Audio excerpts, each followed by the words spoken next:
Hi guys, this is Shomojit Bonik and welcome to my channel Biomate kit with Bonik. तो आज हम discuss करने जा रहे हैं बहुत इंपॉर्टेंट टॉपिक के बारे में। लेकिन उससे पहले मैं एक इंपॉर्टेंट चीज मैं आपसे बता देना चाहता हूँ कि आज से हम स्टार्ट करेंगे एनसीईआरटी एज टॉपिक्स में। थोड़ा बता दे रहा हूँ what is NCERT edge topic. तो ये देखो एनसीईआरटी, इसका एजेस में जो टॉपिक्स होंगे उससे ये हम कहेंगे एज टॉपिक, मतलब कवर में जो टॉपिक होंगे और पीछे वाले साइड में जो यहाँ पर जो फिगर्स होंगे इसके बारे में ही आज हम डिस्कस करेंगे। तो what is NCERT edge topics? Edge topics आज जो मैं स्टार्ट करने जा रहा हूँ वो होगा नर्व इंपल्स कंडक्शन। बहुत सारे बच्चों का, मतलब जिनका प्रिपरेशन 450 to 550 के अंदर है, उन लोगों का मैक्सिमम एनसीईआरटी कवर हो चुका है। लेकिन उन लोगों का अब क्वेश्चन होगा भैया अब क्या पढ़े। तो आज से मैं ये जो स्टार्ट करने जा रहा हूँ इसके द्वारा मैं आपको बताऊंगा क्या क्या एक्स्ट्रा चीज आपको पढ़ना पड़ेगा नीट को आसानी से क्रैक करने के लिए। क्योंकि बहुत साल क्या हुआ है, इस जगह से कॉन्सेप्चुअल कुछ क्वेश्चंस आ चुके हैं। तो ओके, तो यही है एनसीईआरटी एज टॉपिक्स। और obviously don't forget to subscribe my channel and hit the bell icon to get latest notifications. तो आज से 70 डेज तक मैं 100 एनसीईआरटी एज टॉपिक्स आपको बताऊंगा, 100 एज टॉपिक्स आपको बताऊंगा। And obviously don't forget to visit my channel, क्योंकि अगर आप मेरे चैनल का नोटिफिकेशन चाहते हो तो आपको बेल आइकन को तो दबाना ही पड़ेगा। ओके गाइस, तो चलिए without any further introduction let's start the video. आज का टॉपिक है हमारा नर्व इंपल्स कंडक्शन। तो पहले ही मैं बता देना चाहता हूँ नर्व इंपल्स कंडक्शन का मेन बेसिस क्या होता है। नर्व इंपल्स कंडक्शन का मेन बेसिस जो होता है वो होता है नास्ट इक्वेशन। अगर तुम सोच लो ये एक मेम्ब्रेन है, मेम्ब्रेन बाउंड चीज है, ठीक है। यहाँ पर सी इन एक कॉन्सेंट्रेशन है एक आयन का, और बाहर सी आउट कॉन्सेंट्रेशन ऑफ आयन, मतलब बाहर में कॉन्सेंट्रेशन ऑफ आयन एक है, ठीक है। तो अकॉर्डिंग टू नास्ट इक्वेशन, ठीक है, अकॉर्डिंग टू नास्ट इक्वेशन ये जो होगा मेम्ब्रेन पोटेंशियल कितना होगा, मेम्ब्रेन पोटेंशियल, ठीक है। मेम्ब्रेन पोटेंशियल होगा ये देखो माइनस RT/NF लॉन, ठीक है, C in concentration of inside by concentration of outside. I think अगर आप क्लास 12 में हो तो I know you are getting my point, लेकिन अगर आप क्लास 11th में हो तो आपको थोड़ा डिफिकल्ट लगेगा। तो आप लोग प्लीज नास्ट इक्वेशन को, ये सिर्फ फॉर्मूला को समझ लो, ठीक है। इसके ऊपर डिपेंड करके ही हमारा नर्व इंपल्स कंडक्ट होता है। लास्ट में मैं और एक फॉर्मूला बताऊंगा जो नर्व इंपल्स के लिए और मेम्ब्रेन पोटेंशियल के लिए ही है, जो मेडिकल में जाकर आप लोग जान पाओगे। तो पहले ही मैं बता देना चाहता हूँ how nerve impulse is conduct. एक ग्राफ एजम्पशन दे देता हूँ, ठीक है। तुम सोच लो ये हमारा है सेल बॉडी, ठीक है, कुछ इस तरह से सेल बॉडी है। और ये क्या है, ये है न्यूरॉन का जो एक्सॉन, ठीक है। बहुत मोटा कर रहा हूँ इसलिए ताकि आपको समझ में आए, समझ रहे हो ना। आई थिंक नो, मैं थोड़ा नीचे कर देता हूँ ये चीज, ठीक है। तो देखो क्या होता है, ये तुम सोचो सेल बॉडी इतना मोटा, I think you are getting my point. ये देखो इतना मोटा कर दिया मैंने, ठीक है। ये है एक्सॉन हमारा। तो एक्सन के ऊपर डिफरेंट टाइप का, आप लोगों को एक कॉन्सेप्ट में बता देता हूँ। सेल जो होता है नॉर्मली न्यूरॉन्स के अंदर क्या होता है, न्यूरॉन्स के अंदर पोटेशियम का कॉन्सेंट्रेशन सोडियम से ज्यादा होता है, और सेल्स के मतलब न्यूरॉन्स के बाहर सोडियम का कॉन्सेंट्रेशन पोटेशियम से ज्यादा होता है, ठीक है। क्यों होता है ये आपको समझना पड़ेगा। एक चीज आप लोग सोचो, सोडियम का जो चार्ज डेंसिटी है, मतलब सोडियम का जो, ठीक है, Q/R रेशियो, मतलब चार्ज कितना है 1, ठीक है 1। लेकिन R रेडियस कितना है, सोडियम का रेडियस पोटेशियम से कम है, क्योंकि सोडियम पीरियोडिक टेबल में ऊपर में बिलोंग करता है। तो सोडियम का रेशियो, मतलब सोडियम का radius of sodium less than radius of potassium होगा। समझो बात को, आपको केमिस्ट्री का कुछ कॉन्सेप्ट भी आ जाएगा इसके साथ, ठीक है। ये होता है। तो क्या हुआ, अगर +1 चार्ज रहे तो ज्यादा डिस्ट्रीब्यूटेड नहीं होगा, मतलब सोडियम का चार्ज डेंसिटी ज्यादा होगा। चार्ज डेंसिटी अगर ज्यादा हो तो क्या करेगा सोडियम ऑब्वियसली सोडियम के चारों तरफ, मतलब सोडियम अगर हम यहाँ पर ले, सोडियम के चारों तरफ वाटर मॉलिक्यूल को अट्रैक्ट करेगा क्योंकि इसका चार्ज डेंसिटी ज्यादा है। लेकिन पोटेशियम इसका चार्ज डेंसिटी कम है, क्योंकि पोटेशियम का रेडियस ज्यादा है, मतलब पोटेशियम का रेडियस, ठीक है, रेडियस सोडियम से ज्यादा है। तो क्या होगा, पोटेशियम का रेडियस सोडियम से ज्यादा है, इसलिए चार्ज डेंसिटी कम होगा, पोटेशियम वाटर को ज्यादा अट्रैक्ट नहीं करेंगे, इसलिए सोडियम अंदर नहीं घुस सकता, क्योंकि सोडियम इतना बड़ा बल्ज क्रिएट करता है वाटर के साथ। ये बेसिक कॉन्सेप्ट है, ठीक है। तो इसलिए हम लोग देखते हैं पोटेशियम का कॉन्सेंट्रेशन अंदर ज्यादा रहता है, सोडियम का कॉन्सेंट्रेशन बाहर ज्यादा रहता है, ठीक है। तो इसके ऊपर बेस करके हम लोग क्या डिटरमाइन करते हैं, इसके ऊपर बेस करके हम लोग डिटरमाइन करते हैं रेस्टिंग मेम्ब्रेन पोटेंशियल, ठीक है, resting membrane potential, resting membrane potential, ठीक है, पोटेंशियल, ठीक है। रेस्टिंग मेम्ब्रेन पोटेंशियल का मतलब कि यहाँ अंदर पोटेशियम ज्यादा है, बाहर सोडियम ज्यादा है, ठीक है। तो ये हम किससे डिटरमाइन करते हैं, यहाँ पर एक इक्वेशन होता है जिसे हम कहते हैं गोल्डमैन हॉजकिन कैट्स इक्वेशन, ठीक है, गोल्डमैन हॉजकिन कैट इक्वेशन, ठीक है। यहाँ पर क्या बोला जाता है, ये देखो यहाँ पर जो फॉर्मूला है वो मैं आसानी से आपको बता रहा हूँ, ठीक है, आसानी से एकदम, ठीक है। यहाँ पर बताया गया है जो पोटेंशियल होगा, ठीक है, रेस्टिंग मेम्ब्रेन पोटेंशियल होगा, वो किन किन फैक्टर्स के ऊपर डिपेंड करेगा, -RT/F, ठीक है, लॉन, ठीक है, लॉन तो ले लिया हमने, तो परमिएबिलिटी वो इतना नहीं लिख रहा हूं मैं, C in पोटेशियम, ठीक है, C out पोटेशियम, ठीक है, प्लस C in सोडियम, मतलब कॉन्सेंट्रेशन आउट सोडियम का, ठीक है, ठीक है। इसके ऊपर ही बेसिकली डिपेंड करते हैं। और यहाँ पर और एक टर्म होता है, क्लोरीन का टर्म होता है, ठीक है, वो मैं नहीं बता रहा हूँ इन डिटेल में क्योंकि ये इतना फैक्टर नहीं करता, बेसिक के लिए यही जान लो आप लोग, ठीक है, ये फैक्टर नहीं करते, ये छोड़ दो इसको, ठीक है। ये सिर्फ दो फैक्टर के ऊपर डिपेंड करता है। तो यहाँ पर आप लोग देखो, अगर मैं इसको कैलकुलेट करूँ तो क्या मिलेगा मुझे मिलेगा माइनस, आप लोग देखो आसानी से समझो, धीरे धीरे समझो, ठीक है। ये जो पॉइंट हमें मिलेगा अंदर जो होता है रेस्टिंग मेम्ब्रेन पोटेंशियल, ठीक है, वो क्या होता है -70 मिलीवोल्ट, ठीक है, -70 मिलीवोल्ट में ये रहता है। ये जो इक्वेशन को अगर हम सॉल्व करें, एक वैल्यू पुट करें, ठीक है, ज्यादा मत सोचना, लेकिन मैं आपको समझाने के लिए ये एक फॉर्मूला होता है, ये बता दिया मैंने, ठीक है, ये कभी भी नीट में नहीं आएगा, ठीक है, सिर्फ जान लो बात को, ठीक है, ये याद भी नहीं रखना पड़ेगा, 70 मिलीवोल्ट। तो हमारे नर्व के अंदर जो मेनली होता है, जो क्या होता है बोलो, रेस्टिंग मेम्ब्रेन पोटेंशियल, वो 70 मिलीवोल्ट होता है, ठीक है। यहाँ पर क्या देखा जाता है, पोटेशियम का कुछ लीक चैनल्स यहाँ पर प्रेजेंट होते हैं, ठीक है, लीक चैनल्स ऑफ पोटेशियम, जो क्या करते हैं, हमेशा पोटेशियम को बाहर निकालते हैं, ठीक है, ठीक है, इसे हम कहते हैं क्या, K+ लीक चैनल, हमेशा पोटेशियम को बाहर भेजते हैं, ठीक है। एंड इसके लिए क्या होता है, बाहर भेजने के लिए यहाँ पर एक ग्रेडियंट क्रिएट होता है। तुम लोग कह सकते हो हमेशा अगर बाहर भेजता रहे तो अंदर एक नेगेटिव चार्ज क्रिएट होता है, ठीक है, through out the neuron, negative अंदर न्यूरॉन के अंदर हमेशा नेगेटिव होता है। तुम लोग देखते हो ना, अंदर नेगेटिव है इसलिए नेगेटिव होता है। और पोटेशियम्स को, ठीक है, ये तुम लोग समझ लो, एज पोटेशियम सर आउटवर्ड, मतलब जो लीकी चैनल्स होते हैं वो बाहर फेंकते हैं पोटेशियम को, इसलिए ये नेगेटिव पोलराइज्ड होता है अंदर में, ठीक है। तो इसके बाद क्या होता है, अगर देखो तुम क्या होता है, अगर हम इसको स्टिमुलस दें, यहाँ पर पहले कोई सोडियम चैनल्स परमिएबल ज्यादा नहीं होते, ठीक है, ये जो सोडियम चैनल्स होता है यहाँ पर, ठीक है, ये बंद होते हैं, ठीक है, सोडियम चैनल्स, मैं और भी अच्छे से दिखा रहा हूँ आप लोगों को, ये सोडियम चैनल्स, मैं सोच रहा हूँ यहाँ पर सोडियम चैनल्स है, ठीक है, ये बंद है इस तरह से, ठीक है, ये बंद है। तो क्या सोडियम अंदर घुस पाएगा, कभी भी नहीं घुस पाएगा सोडियम, ठीक है, सोडियम नहीं घुस पाएगा। लेकिन अगर हम स्टिमुलस दे इसको, अगर मैं यहाँ पर स्टिमुलस देता हूँ, ठीक है, अगर इस तरह से नहीं कि अगर तुम सोचो एक वाइफ उसको हस्बैंड को टच कर रहा है, धीरे से टच किया, धीरे से, सेंसेशन नहीं हुआ, क्यों नहीं हुआ, क्योंकि ये, अब यहाँ पर एक ग्राफ तुमको जानना पड़ेगा, ये ग्राफ को देख लो, ठीक है, ये तुम सोचो है रेस्टिंग मेम्ब्रेन पोटेंशियल, ठीक है, RMP, ठीक है, ये हो गया हमारा resting membrane potential. I think you are getting my point, थोड़ा सा इधर उधर हो गया ये चीज, अच्छे से दिखा रहा हूं मैं, ठीक है, थिंक दिस, हाँ ओके, इट्स ओके, ठीक है, ये हुआ हमारा RMP, मतलब -70 मिलीवोल्ट, ठीक है, -70 मिलीवोल्ट। तो अगर हम स्टिमुलस दें, मतलब एक वाइफ उसको हस्बैंड को टच कर रहा है लेकिन कोई सेंसेशन नहीं हुआ, ठीक है, मतलब क्या हुआ, अगर हम इसको, ये जो होते हैं इसे हम कहते हैं क्या, मैकेनिकल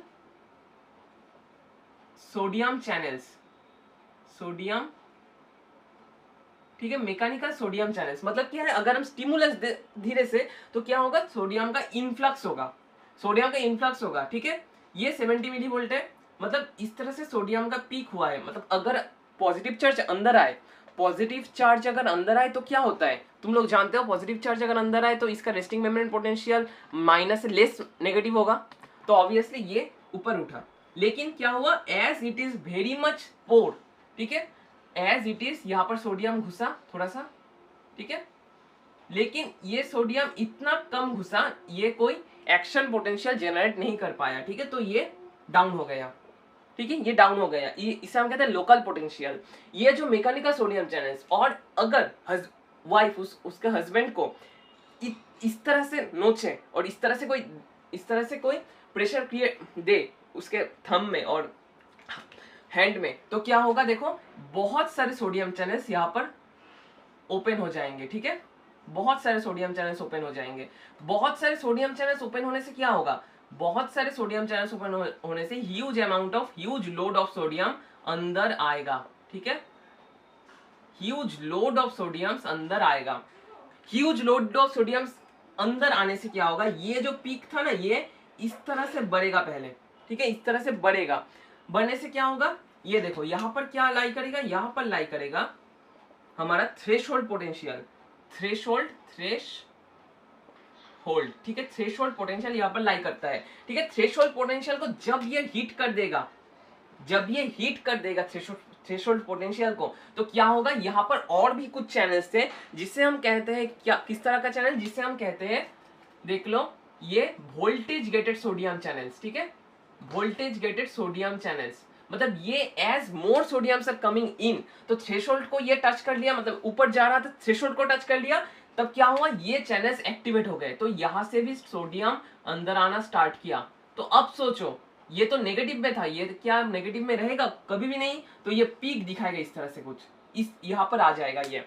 ठीक है, इसे हम कहते हैं, ये देखो, ये जो पीक दिखाएगा, इसे हम कहते हैं क्या, इसे हम कहते हैं एक्शन पोटेंशियल। मतलब यहाँ पर ये जो है, यहाँ पर वोल्टेज गेटेड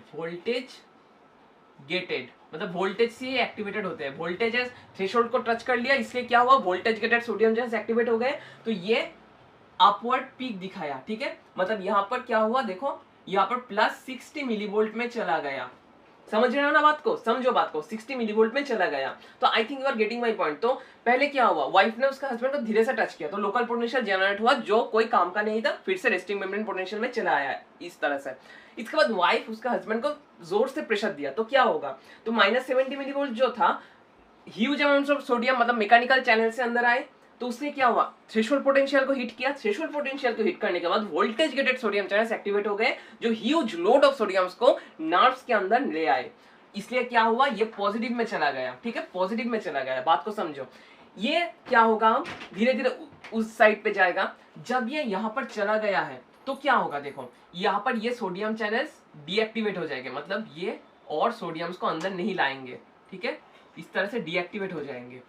इसलिए क्या होगा, कोई सोडियम नहीं अंदर आएगा, तो अंदर तो पॉजिटिव जनरेट हो गया। ठीक है, लेकिन अब किन का फंक्शन स्टार्ट होगा, फंक्शन अब स्टार्ट होगा, देखो इस तरह से कुछ फंक्शन स्टार्ट होगा, क्या, पोटेशियम चैनल का। ठीक है, पोटेशियम इफ्लक्स होंगे अब। ठीक है, ह्यूज अमाउंट ऑफ पोटेशियम बाहर चला आएगा अब। ठीक है, अब क्या होगा, ये स्टार्ट करेगा डीपोलराइजेशन, क्योंकि ह्यूज लोड ऑफ पोटेशियम बाहर आ रहे हैं। ठीक है, तो क्या रेस्पेक्टिवली बाहर पॉजिटिव हो गया, अंदर नेगेटिव हो गया, क्योंकि अंदर तो जो huge amount of positive charge था, पोटेशियम बाहर आने से तो वो लेस होते जा रहे हैं, मतलब वो निकलता जा रहा है पोटेशियम एंड पॉजिटिव चार्ज। तो ये क्या हुआ, डीपोलराइजेशन से डीपोलराइजेशन स्टार्ट हुआ। डीपोलराइजेशन जब होता है, ह्यूज अमाउंट ऑफ पोटेशियम बाहर आने से, याद रखना, ह्यूज अमाउंट ऑफ पोटेशियम बाहर आने से डीपोलराइजेशन हो गया।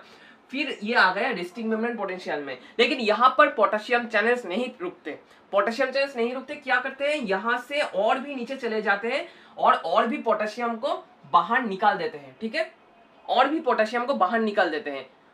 अब क्या होगा, अब तो आपका क्वेश्चन होगा ये, अगर ह्यूज लोड ऑफ पोटेशियम बाहर ही निकल गए, तो फिर से ये रीजनरेट कैसे होगा, रेस्टिंग मेम्ब्रेन पोटेंशियल, यहां पर हमारा दोस्त, यहां पर हमारा अच्छा खासा दोस्त काम करता है।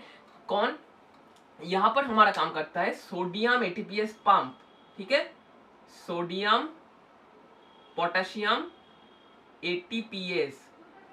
ये क्या करता है, बाहर तो अब क्या हुआ, बाहर अब पोटेशियम का कॉन्सेंट्रेशन बढ़ गया है, मतलब ये अगर तुम बाहर इंडस्ट्रीशियम है, मतलब नार्व के बाहर है, तो यहाँ पर पोटेशियम का कॉन्सेंट्रेशन हाई हो चुका है और अंदर सोडियम का कॉन्सेंट्रेशन हाई हो चुका है, ठीक है। लेकिन हम लोग क्या जानते हैं, रेस्टिंग मेम्ब्रेन पोटेंशियल के लिए बाहर सोडियम का कॉन्सेंट्रेशन हाई होना चाहिए, अंदर पोटेशियम का कॉन्सेंट्रेशन हाई होना चाहिए। समझ रहे हो ना बात को? समझो बात को, अंदर सोडियम का कॉन्सेंट्रेशन हाई है और बाहर पोटेशियम का कॉन्सेंट्रेशन हाई है, जो उल्टा है नेचुरल कंडीशन से। इसलिए कौन एक्टिवेट हुआ है, सोडियम पोटेशियम पंप, हमारा पुराना दोस्त सोडियम पोटेशियम पंप एटीपीएस को लगाता है काम में। क्या करता है, 2 पोटेशियम को अंदर भेजते हैं, 2 पोटेशियम को अंदर भेजते हैं और 3 सोडियम को बाहर भेजते हैं। अब देखो क्या हुआ, अब मजे की बात है, 3 सोडियम बाहर आ रहे हैं एंड 2 पोटेशियम अंदर जा रहे हैं, तो क्या होगा, यहाँ पर देखो एस, यहाँ पर तो ज्यादा पोटेशियम चला आया था, मतलब पोटेशियम इफ्लक्स हो रहा था, तो अब क्या हुआ, पोटेशियम इनफ्लक्स स्टार्ट हुआ और इस तरह से ये क्या किया, रेस्टिंग मेम्ब्रेन पोटेंशियल को फिर से उसके पहले वाले जगह पे ले आया। पहले वाले जगह पे ले आया तो क्या हुआ, देखो अंदर नेगेटिव ही हुआ, क्योंकि यहाँ पर 3 सोडियम बाहर आ रहे हैं एंड 2 पोटेशियम अंदर जा रहे हैं, तो कंपैरेटिवली तो अंदर वाला जो पार्ट है वो मोर नेगेटिव हुआ ना, क्योंकि 3 पोटेशियम बाहर आ रहे हैं और 3 सोडियम बाहर आ रहे हैं और 2 पोटेशियम अंदर जा रहे हैं, तो इसका तो -1 करके ग्रेडियंट लॉस हो रहा है पॉजिटिविटी का, ठीक है। तो इसलिए देखो ये रेस्टिंग मेम्ब्रेन पोटेंशियल में भी जो बिलोंग करता है -70 मिलीवोल्ट पे ही बिलोंग करता है, ठीक है। I think you are getting my point. तो फिर से चलिए छोटा करके देख लेते हैं ये चीज, ठीक है। इसका स्क्रीनशॉट ले लो और समझ डालो। कोई भी अगर क्वेरी हो तो कमेंट बॉक्स में कमेंट कर दो और ग्रुप में जाओ, डिस्क्रिप्शन बॉक्स में लिंक दिया हुआ है, उसमें जाकर कमेंट कर दो ग्रुप में, ठीक है। तो इसके बाद हम आते हैं, देख लो,